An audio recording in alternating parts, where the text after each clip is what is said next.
Dear student, welcome to Agarwal tutorial classes. Today our topic is chapter 6A deductions under section 80 G G 80 GGA 80 GGB and 80 GGC। जो हमारा section है 80 double जी, ये हमारा section रहेगा कि अगर कोई भी पर्सन रेंट पे करता है तो उसके लिए उसको डिडक्शन मिलेगी। 80 डबल जी ए जो सेक्शन रहेगा वो आपका सेक्शन रहता है अगर आप कोई भी साइंटिफिक रिसर्च के लिए आप पैसा देते हैं तो आपको डिडक्शन मिलेगी। 80 जी जी बी जो सेक्शन है वो सेक्शन रहता है कि अगर कोई भी कंपनी अगर किसी पॉलिटिकल पार्टी को डोनेशन देती है तो उसके लिए डिडक्शन। और 80 जी जी जो सेक्शन जी जी सी जो सेक्शन है वहाँ का सेक्शन कवर करता है कि अगर कोई पर्सन पॉलिटिकल पार्टी को डोनेशन देता है तो उसको डिडक्शन वहाँ पे प्रोवाइड की जाती है। तो हमें देखना है कि ये डिडक्शंस जो है वो किस प्रकार से प्रोवाइड की जाती है और उनके लिए कौन कौन से प्रोविजंस हमें देखने हैं। So let's start. उससे पहले अगर आपने हमारा चैनल सब्सक्राइब नहीं किया है तो चैनल को सब्सक्राइब जरूर करें और बेल आइकन को प्रेस करें ताकि आपको आने वाली वीडियोस के नोटिफिकेशन आपको मिलते रहें। So let's start. First of all जो हमारा सेक्शन है वो हमारा सेक्शन है 80 जी जी यानी कि 80 डबल जी। ये जो सेक्शन रहता है deduction in respect of rent paid. अगर कोई भी पर्सन रेंट पे करता है तो उसको income tax act 1961 chapter 6A के सेक्शन 80 डबल जी के अंदर डिडक्शंस दी जाती है। अब उसके अंदर आपका जो एलिजिबल एसएससी है जिसको ये डिडक्शंस दी जा सकती है वो कौन कौन होता है। एनी सेल्फ एम्प्लॉयड इंडिविजुअल, इसके अंदर कोई भी आपका एक सेल्फ एम्प्लॉयड इंडिविजुअल हो सकता है, एम्प्लॉयड इंडिविजुअल या फिर वो एम्प्लॉय भी हो सकता है लेकिन उसको एचआरए नहीं मिलना चाहिए, और दूसरा उसके पास रेंट फ्री अकोमोडेशन नहीं होना चाहिए। अगर किसी भी एम्प्लॉय के पास दोनों चीज़ें हैं या दोनों में से कोई एक चीज़ अवेलेबल रहती है कि उसके पास या तो एचआरए मिलता हो उसको या फिर उसको रेंट फ्री अकोमोडेशन मिलता है तो उसको 80 जी के अंदर किसी भी प्रकार की डिडक्शंस प्रोवाइड नहीं की जाएगी। अब पेमेंट कितना एलिजिबल होता है डिडक्शन के लिए। Rent paid for his residential accommodation along with his family. Residential purpose के लिए ही जो रेंट पे किया जाता है केवल वही डिडक्शन के लिए अलाउ होगा। कमर्शियल रेंट के लिए किसी प्रकार की कोई डिडक्शन नहीं मिलेगी। डिडक्शन कितना रहेगा वो देखना है। 5000 per month excess of rent paid over 10% of gross adjusted gross total income, यानी कि जितना आप पे करेंगे रेंट उसके ऊपर 10% एडजस्टेड जीटीआई माइनस करने के बाद या फिर 25% of adjusted gross total income. इन तीनों में से जो भी आपका कम होगा विच एवर इज लोअर वो आपको डिडक्शंस प्रोवाइड कर दी जाएगी अंडर सेक्शन 80 डबल जी। अब हमें यहाँ पे देखना है कि हमारा जो एडजस्टेड ग्रोस टोटल इनकम है for the purpose of section 80 double जी वो हमें किस प्रकार से कैलकुलेट करनी है वो हम देखते हैं। सबसे पहले देखिए एडजस्टेड ग्रोस टोटल इनकम के लिए हमें क्या करना होगा। सबसे पहले तो हमें यहाँ पे माइनस करना है long term capital gain which have been included in gross total income. अगर आपकी ग्रोस टोटल इनकम के अंदर कोई भी long term capital gain include है वो आपको माइनस कर देना है। Short term capital gain under section 111A का कोई भी आपका शॉर्ट टर्म कैपिटल गेन अगर आपकी ग्रोस टोटल इनकम में इंक्लूड है वो भी आपको लेस कर देना है। तीसरा आपका जो रहेगा all deductions under section 80C to 80U 80C से लेके 80U तक जितना भी आपका डिडक्शंस बनता है सभी आपको माइनस कर देना है, accept deduction under section 80G। जो 80G का डिडक्शन है वो माइनस नहीं आपको करना है। तो ये आपका रहता है अंडर सेक्शन 80G के अंदर आपको डिडक्शन के लिए एडजस्टेड ग्रॉस टोटल इनकम किस प्रकार से कैलकुलेट करेंगे। सो हम मूव करते हैं हमारे नेक्स्ट स्लाइड के ऊपर, जो कि हमारा है condition SSC should not be receiving HRA।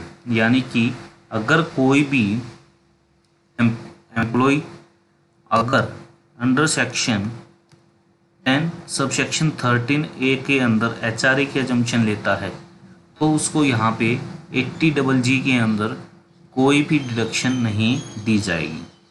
Rented house should be occupied by the SSC for his own residence. जो रेंटेड हाउस है वो खुद के रेजिडेंस के लिए यूज़ होना चाहिए।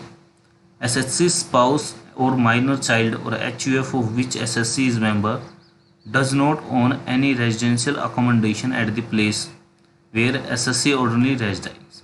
यानी कि अगर एसएससी उसके स्पाउस, माइनर चाइल्ड या फिर HUF का कोई भी मेंबर के पास अपना कोई रेजिडेंशियल अकोमोडेशन यानी कि घर नहीं होना चाहिए जहां पर वो रह रहे हैं। If assessee own residential accommodation any place other than place of residence और वर्क और the assessee then concession in respect of self occupied property not claim by the assessee. Next अब रहेगा हमारा कि अगर कोई भी पर्सन साइंटिफिक रिसर्च के लिए डोनेशन देता है, रूरल डेवलपमेंट के लिए अगर आप कोई भी डोनेशन देते हैं तो उसके लिए आपको डिडक्शन दी जाती है अंडर सेक्शन 80GA। वो किस प्रकार से रहेगी वो देखिए। इसके अंदर कौन कौन एसएससी एलिजिबल रहेंगे। Any SSC not having PGBP income. ये आपको ध्यान रखना है कि अगर किसी भी पर्सन की profit and gain from business and profession है, यानी कि कोई भी बिजनेस की इनकम अगर किसी पर्सन की है और वो डोनेशन देता है साइंटिफिक रिसर्च के लिए, तो उसको यहाँ पे अंडर सेक्शन 80GA कोई भी डिडक्शन अलाउ नहीं होगा। बाकी जितने भी एसएससी है सभी यहाँ पे 80G के अंदर GA के अंदर अपनी डिडक्शंस को क्लेम कर सकते हैं। एलिजिबल पेमेंट क्या रहेगी वो देखते हैं। पेमेंट में during the following previous year के अंदर अगर आप नीचे लिखे किसी भी इंस्टीट्यूशन को अगर डोनेशन देते हैं फॉर साइंटिफिक रिसर्च और रूरल डेवलपमेंट तो आपको यहाँ पे डिडक्शन मिल जाएगी। सबसे पहले देखिए approved research association, university, college to be used for scientific और सोशल स्टैटिकल रिसर्च और rural development specified under section 35CCA। अगर आप इनको कोई भी डोनेशन देते हैं तो आपको डिडक्शन मिलता है। नोटिफाइड रूरल डेवलपमेंट फंड और नेशनल अर्बन पॉवर्टी एरिकेडेशन फंड, अगर आप इनमें डोनेशन देते तो आपको डिडक्शन मिलेगा।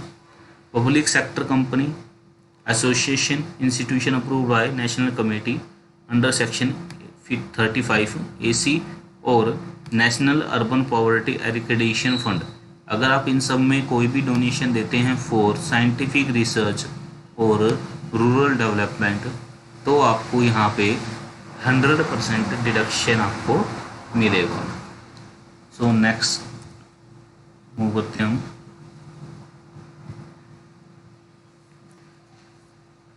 देखिए यहाँ पे लिखा है कि आपको डिडक्शन कितना मिलेगा। 100% आपको डिडक्शन अलाउ रहेगा।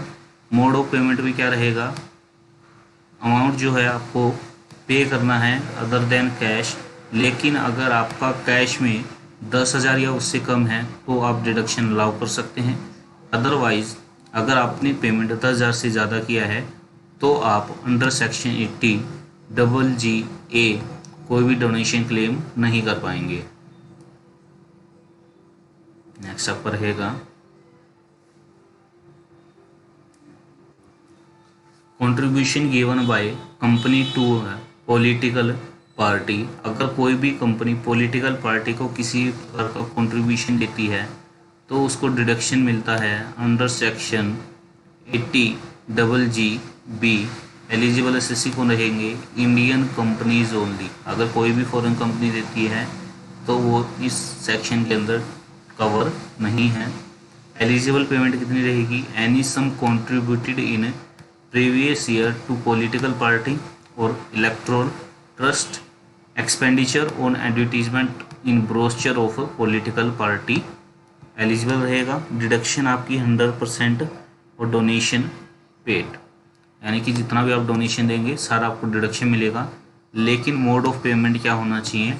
अदर देन कैश होना चाहिए, चाहे आप कितना भी डोनेशन क्यों ना दे रहे हो।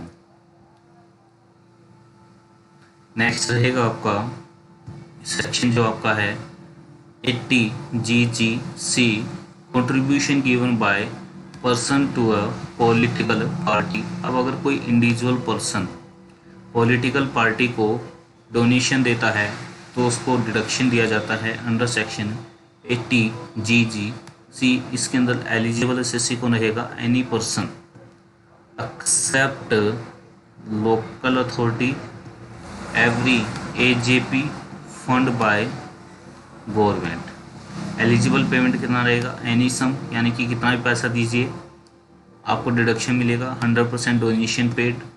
और मोड ऑफ पेमेंट क्या रहेगा? Other than cash. आपको पे करना होगा अगर आपको डिडक्शन क्लेम करना है अंडर सेक्शन 80 GGC।